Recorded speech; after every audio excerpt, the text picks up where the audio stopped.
So guys, बहुत लोग मुझसे पूछ रहे थे कि आखिर मॉरिशस का टूरिस्ट वीज़ा हमें कैसे मिलेगा, क्या प्रोसीजर्स हैं और हमें घूमना है तो क्या क्या डॉक्यूमेंट्स लगेंगे, कैसे मिलेगा वीज़ा, क्या फ़ीस है, वैलिडिटी कितनी होती है। मैं बताऊँ दोस्तों कि मॉरिशस काफ़ी बेहतरीन कंट्री और हमारे देश का सबसे अच्छा दोस्त में से एक है। मॉरिशस हमारा काफ़ी बेहतरीन दोस्त है और हमारे प्रधानमंत्री तो मॉरिशस में दान दक्षिणा देते रहते हैं।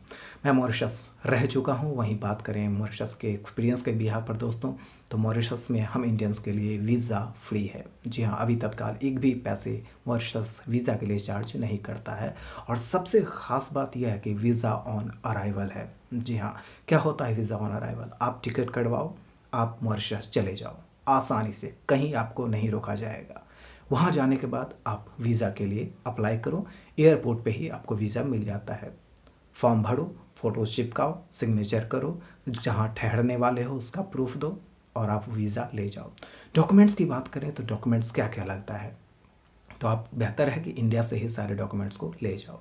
डॉक्यूमेंट्स में आपको पासपोर्ट साइज़ फ़ोटोग्राफ्स लगेगा, आपको आपका पासपोर्ट लगेगा जिसकी वैलिडिटी 6 महीने बची होनी चाहिए और साथ ही 2 पेज उसमें ब्लैंक होना ही चाहिए जहाँ पर स्टाम्प लग सके। और पासपोर्ट लगेगा, पासपोर्ट साइज़ फ़ोटोग्राफ्स लगेंगे, आपके बायोमेट्रिक्स लिए जाएंगे एयरपोर्ट पे और साथ में वीज़ा एप्लीकेशन फॉर्म भरना, एकोमोडेशन प्रूफ ज़रूर देना कि आप कहाँ ठहरने वाले हो। साथ में रिटर्न फ़्लाइट टिकट तो होनी ही चाहिए क्योंकि उसके बिना आपको अप्रूवल नहीं मिलेगा, तो वो आपके पास होना ही चाहिए।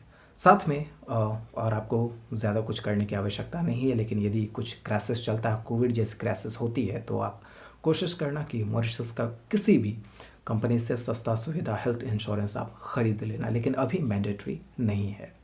और साथ में आपको दिखाना होगा कुछ कैश या फिर फाइनेंशियल स्टेटस प्रूफ में आप पैसे दिखा देना, आपके पास पैसे हैं या नहीं है, या फिर बैंक स्टेटमेंट आप दिखा देना, आपको वीज़ा ऑन अराइवल मिल जाएगा ईजिली, जिसकी वैलिडिटी अभी के समय में 30 दिन से लेकर के 6 महीनों तक की होती है।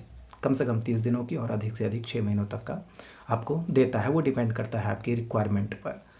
तो यही सारी चीज़ें थी। यदि मुझसे कुछ रह गया है, कुछ छूट गया है तो ज़रूर पूछें, ज़रूर बताने की कोशिश करूँगा आपको।